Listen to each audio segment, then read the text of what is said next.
Cordial saludo tengan todos ustedes. Les habla Juan Guillermo Guerrero Méndez, 320-370-0091, desde Colombia.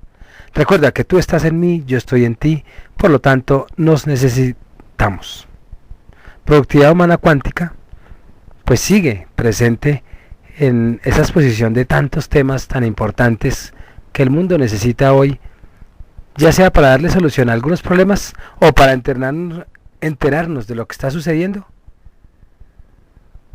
o para ser partícipes no del problema, sino partícipes de esos hombres que piensan para dar algunas soluciones. Entonces, el tema que hemos tratado ya, recuerden que en su edición de pronto pueden haber algunos errores, pero es porque se hace por partes y se parte toda una conferencia en varios segmentos, de acuerdo a la temática. ¿Por qué? Porque estamos detectando, o ya hemos detectado, que muchos espectadores, muchos lectores, muchos académicos y muchos nuevos académicos están influenciados por la rapidez y no profundizan en la temática y no quieren temas de 1 hora, 2 horas, 3 horas. Entonces, en la conferencia, que duró todo un día, se parten por temáticas y se publican en YouTube. ¿Tratando de qué? Que cada tema se sintetice en media hora, 40 minutos, 45 máximo. Por petición de todos nuestros queridos, o por muchos más bien, de nuestros queridos suscriptores y por muchas personas que están presentes, porque quieren ir al grano, quieren ya. Pues productividad humana cuántica de ahora en adelante tratará de tener en cuenta esa, digámoslo así, forma de entender hoy las cosas de esa manera rápida.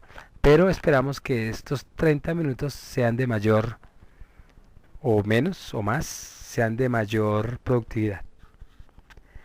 Entonces, como estamos en el bullying, viene esa pregunta importante, que es: ¿qué hace la mayoría de los padres frente a ese fenómeno del bullying? En general, pues los padres suelen estar al margen del problema, debido a que, aún en situaciones graves, el grupo mantiene la ley del silencio. Pero no obstante, el problema se hace evidente y se dan cuenta de que carecen de medios concretos para afrontarlo.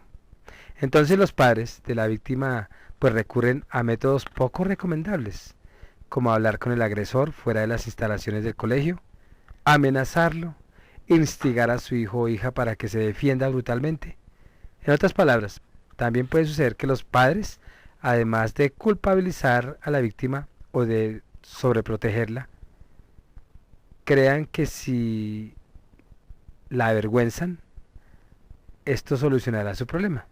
O bien, no dan importancia a lo que le ocurre a su hijo o a su hija, y en lugar de aceptar que por unos días no vaya a la escuela hasta tomar una decisión sobre qué hacer, lo obligan a que se someta a su hostigador o hostigadora, con el argumento de que cuando éste se canse, dejará de molestarlo.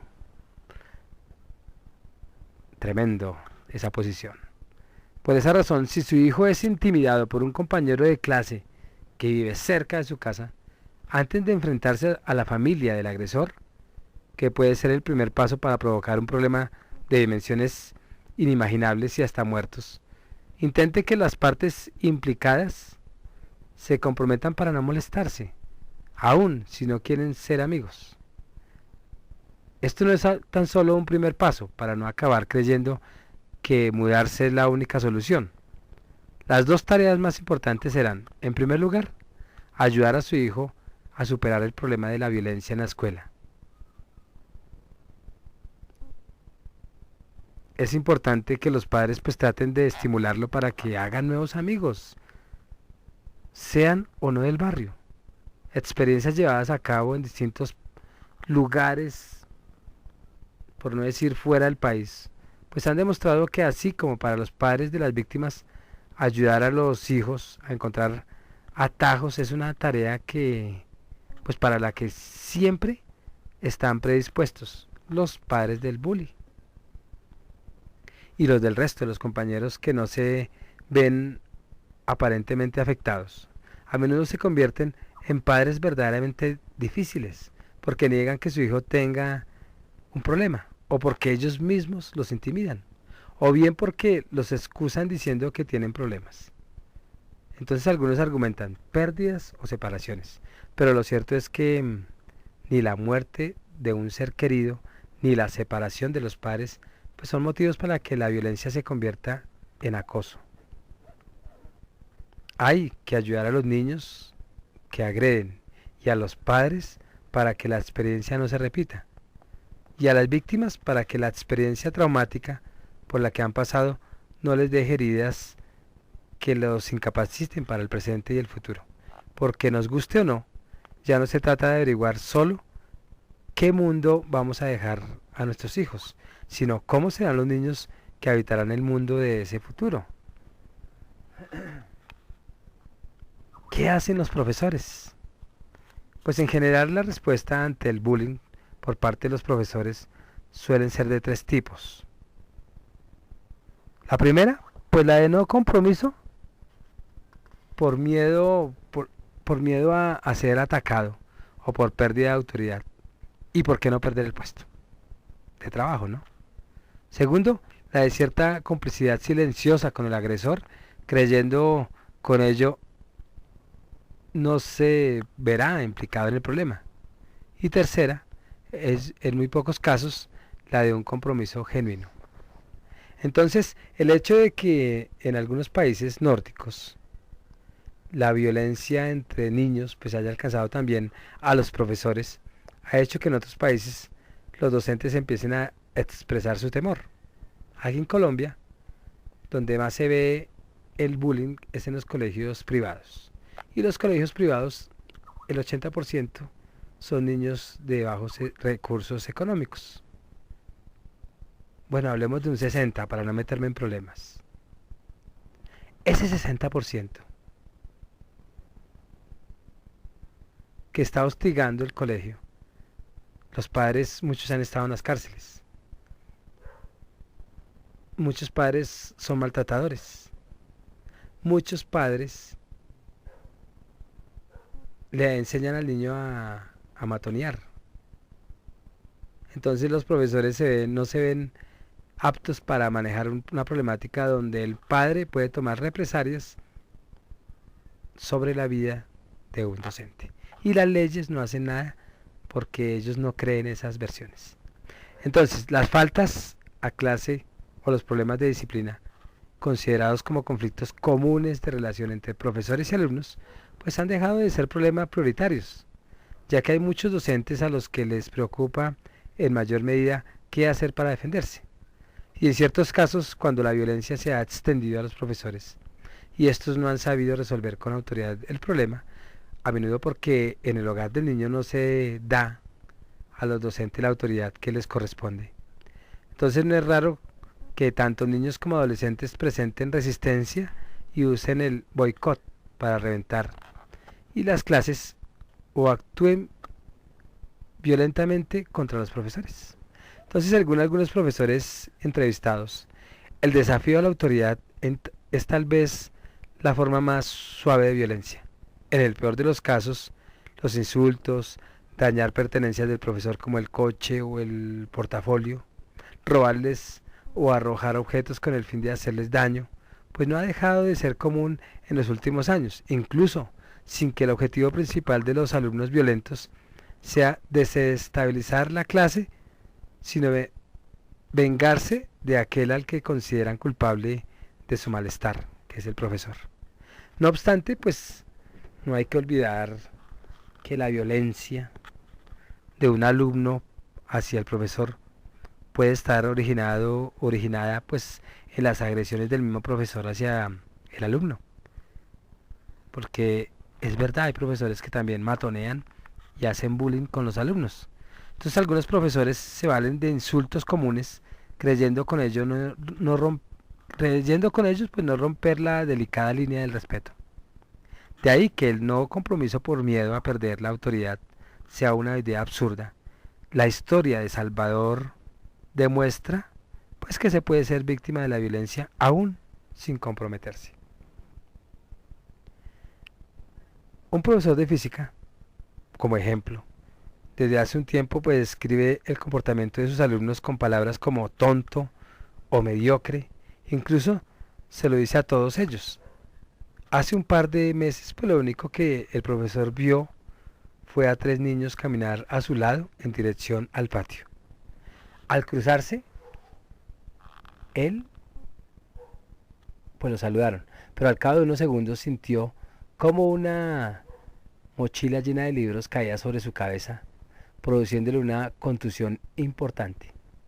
Las investigaciones demostraron que el joven agresor de 15 años era habitualmente humillado por el profesor. Entonces, por último, recordar que mirar hacia otro lado tampoco ayuda a detener la violencia. Para Mauro, pues los agresores no eran solo mis compañeros, algunos profesores se lo tomaban a broma. Y con esas palabras describió este joven de 14 años cómo se había convertido en víctima de las bromas pesadas de sus compañeros. Cuando el profesor se reía de mi aspecto físico, con el objetivo de hacer ver que solo se trataba de una broma, yo sentía que me hería aún más y mis compañeros pensaban que se trataba de un tipo simpático, como un compañero más. Pero no era así. Para mí era un falso cobarde, porque cuando él no me llamaba por mi nombre y decía rata a la pizarra, sus palabras me pesaban como una losa. Y no era solo a mí, también llamaba por su mote a las orejas de elefante. Y otros les daba golpecillos en la cabeza. Y no había ninguna diferencia entre las amenazas de las más fuertes durante el recreo y lo que en clase nos decía el profesor. Era más de lo mismo. Yo creo que por eso varias veces pensé en el suicidio. Testimonios tan graves que si uno se mete en el cuero de ellos, uno se da cuenta que de verdad uno siente un dolor, una rabia, un irrespeto, hemos dicho, hasta el autoestima se le va bajando porque uno se cree de eso. Entonces el bullying afecta a todos los niños, a los profesores, a los padres, a todos los que están en el contexto. Estén del lado de los agresores, de la víctima, o se trate de compañeros no implicados directamente. Entonces, por esta razón, y para prevenir y parar la violencia, pues es necesario que tanto los adultos como los niños y los adolescentes sean conscientes, primero, del acoso moral y el maltrato psicológico de un niño a otro o de otros, aunque se prolongue en el tiempo y no siempre deja huellas visibles a corto plazo, a diferencia de las agresiones físicas que a los 3 días uno pues ya está cantando y saltando si no es muy grave la herida, pero pasa. Segundo, pues para frenar la violencia en los centros escolares es importante diferenciar qué es un conflicto sin importancia entre compañeros y qué es un problema que puede generar una ola de violencia. Tercero, podríamos decir que no todo cuanto ocurre en el grupo es un asunto íntimo y privado entre compañeros. Si hay un desequilibrio de poder, una cuestión de dominio de un niño y un grupo frente a otro, pues nada se puede arreglar sin la intervención de un adulto. Cuarto, pues podríamos decir que los adultos son los responsables a la hora de poner medios para que la intimidación entre iguales no se produzca. Otro punto, podríamos decir que padres y profesores deben estar informados de las graves consecuencias de la violencia en las aulas, de cómo pueden y deben actuar y de las medidas legales que se deben llevar a cabo, tanto las que dependen de la escuela como las que no, para parar el bullying. También podríamos decir que en cada ciudad es necesario un servicio de ayuda a la infancia que respete el anonimato, para que los padres sepan a dónde dirigirse con el fin de poder conseguir la ayuda apropiada. Y en cada centro educativo debería existir la figura de un concepto o de un consejero más bien confidencial, pues para que las víctimas tengan apoyo mientras el bullying se soluciona. También Pues las burlas, los golpes, los empujones, pues son formas de persuasión e intimidación, y si se repiten contra una víctima y con la intención de dañar, cuando deje de ser un ritual inofensivo para convertirse en un abuso de poder y en un ejercicio desmesurado de control sobre otro, pues tenemos que entender que eso no es válido, ni de chiste. El bullying pues nunca es un hecho aislado. Siempre ha habido otras víctimas que también han pues temido a las amenazas y a sufrir daño físico, la cual ha repercutido en la vida privada y en sus relaciones sociales. Las agresiones físicas pues tienen mayor riesgo, pero no son menos dañinas que las agresiones psíquicas, que empujan a la víctima a perder su autoestima y su capacidad para decidir por sí misma, y por eso es que muchos llegan al suicidio y nunca lo supimos, el por qué. Entonces el bullying no es una pérdida de control momentánea. Los agresores no responden a un patrón definido. No siempre son más fuertes físicamente, más corpulentos o seguros de sí mismos. Y las víctimas no son siempre la apariencia frágil, delgada e insegura. Quedarse con esos estereotipos es no ver lo que realmente puede estar sucediendo. El bullying pues no siempre ocurre entre los individuos que no son amigos. La cooperación de los padres y del grupo para solucionar el problema de la violencia es la única forma en que los alumnos pueden romper el círculo de violencia. Vamos a dar unos consejos para los padres, que son los que más se han afectado, pero también unos para los profesores, y terminamos esta corta intervención. Consejos para los padres. Pues lo que usted puede hacer no se reduce a enojarse o sobreproteger, a quejarse a la escuela, a la inspección o a echar mano del último recurso cambiando a su hijo de colegio. Los padres pueden dar pasos certeros para contribuir a la dirección del comportamiento, a la reparación del daño y a la restauración de las relaciones y del ambiente, y para asegurar un ciclo de mejora permanente. Por otra parte, usted debe buscar como aliados a otros padres o profesores, ya que ningún conflicto se resuelve si los participantes pues discuten desde posiciones atrincheradas. Tengan en cuenta que cuando se habla de bullying, lo que ocurre en la familia del alumno es tan importante como lo que ocurre en la escuela. Por esta razón, los padres deben permanecer en calma. Ante la violencia, pues la principal respuesta es la que está en los padres. Usted debe enseñarle a su hijo a resolver sus conflictos pacíficamente. La violencia no entra en las aulas en la figura del bully. Las semillas de la violencia que explota en las aulas se han sembrado previamente en otro lugar, por ejemplo, el hogar. Probablemente uno de los objetivos sea crear una nueva relación más cercana entre el entorno escolar y las familias. En ocasiones, cuando se trata de niños pequeños, solo habría que ponerse de acuerdo en los valores que se van a transmitir para que sientan que lo que aprenden les es útil en su vida diaria. Cuando se trata de niños más grandes, pues incluso el adolescente, no ser sujetos pasivos en la resolución de conflictos, pues les ayuda a aceptar cada escollo como un nuevo desafío de aprendizaje. En algunos países, el papel de la asociación de padres, de padres y alumnos o de cooperadoras escolares es relevante a la hora de crear medios tales como un teléfono de información, un equipo de formación de profesores y material de información como pues trípticos de alcance de los alumnos, con el fin de que accedan a todo lo relacionado con el bullying, promover más espacios de expresión y ocupación del tiempo libre, propuestas de actividades extraescolares y privilegiar la mediación escolar para prevenir y resolver conflictos, proponiendo programas de información pues para la comunidad escolar. Son otras tantas estrategias útiles. En una pequeña ciudad de los Estados Unidos, se pidió a uno de los ancianos ilustres que vigilara la hora de salida de un instituto con el objeto de prevenir la violencia. Y lo cierto es que dio excelentes resultados.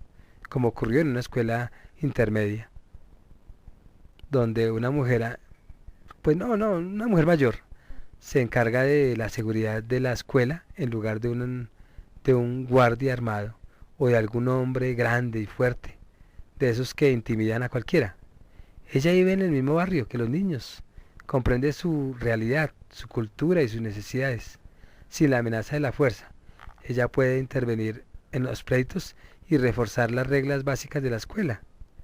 Otras estrategias presentadas por las diferentes asociaciones de padres pues consistieron en centrar la atención para hacer frente al problema de la intimidación, distribuyendo pues folletos explicando qué es la intimidación, con consejos para los padres y artículos, convocando reuniones informativas, invitando a expertos, a conocedores del tema para que dieran sus conferencias, etcétera. También organizaron un espectáculo de títeres para los alumnos de primaria, con el objetivo de fomentar la resolución de conflictos mediante la no violencia y, por supuesto, observando cualquier cambio de comportamiento en los niños. En algunos países, como Holanda, que pues ha hecho hartos trabajos sobre esto, realizan tests que los alumnos responden anónimamente en la computadora y de este modo pues pueden indicar si son conscientes de la actitud de intimidación entre sus compañeros. Se les pide pues que indiquen en qué medida ocurre esto, dónde y cuándo. También se les pregunta si el profesor hace algo al respecto. A través de esta información pues puede saberse qué escuelas e institutos coinciden en que el bullying es un fenómeno que aparece con mayor virulencia entre las 9 y 14 años. Vámonos con unos consejos ya ahora sí para terminar a los profesores y docentes que tienen las manos atadas, la mente limitada y sus propias preocupaciones familiares. Entonces, estar informado sirve para discernir entre una pues permanente actitud violenta y el mal humor de un niño. Un niño que explota por sentirse presionado no está dañando a nadie. No debe ser considerado un bully, siempre que se detenga y dé señales de que sabe frenarse ante las fronteras del otro.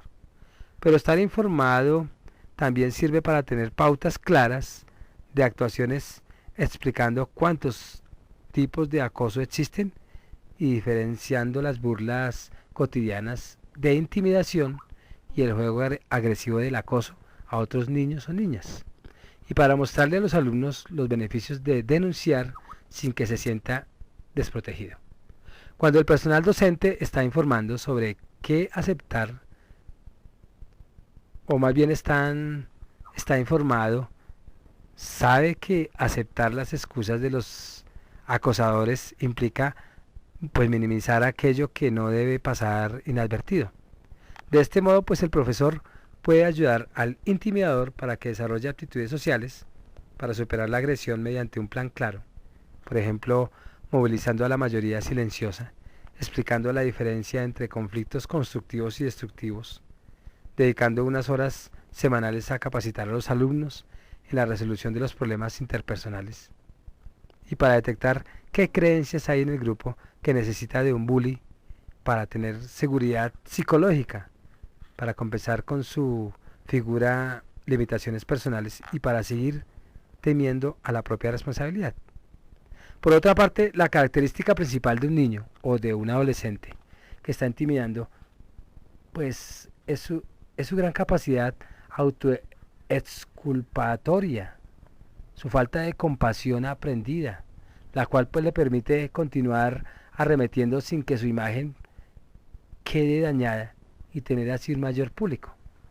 Este aprendizaje cooperativo, si nos damos cuenta, si bien no garantiza un nuevo brote de bullying, reduce los factores de riesgo que llevan a los niños y adolescentes a emplear la violencia y otras estrategias destructivas. Estimula la práctica de la negociación, la mediación y el arbitraje como opciones para dirimir diferencias mediante un proceso de 4 pasos. Permitirá un manejo constructivo del conflicto en las experiencias cotidianas. Por último, recordar que cuando el equipo docente está bien informado, resulta más fácil ayudar al alumno, pues que está siendo intimidado, tanto desde el punto de vista pedagógico como psicológico, ayudándolo a desarrollar habilidades sociales, con el fin de que no sienta que tiene mucho poder, no, menos poder que su acosador. Y por supuesto, sabiendo cómo informar a los padres para que se comprometan y sea el alumno una víctima, el bully o forme parte de la mayoría silenciosa, para que ellos también tomen decisiones asertivas hacia ese cambio. Se despide Juan Guillermo Guerrero Méndez, 320-370-0091. Recuerda que tú estás en mí, yo estoy en ti, por lo tanto nos necesitamos. Desde Colombia también nos hacemos presentes en el mundo. Muchas gracias.